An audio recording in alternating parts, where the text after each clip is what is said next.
Ay, oo nga. Sana meron siyang representative.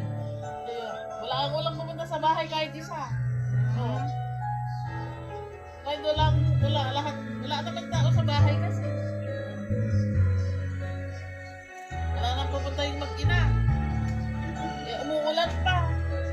Yung ulan pa dun sa probinsya, yung talagang ambon-ambon na hindi umisit pa. Nilalamig sila doon.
Pangalan ko nga. Balitan mo, ibaba mo yan, tapos balitan mo.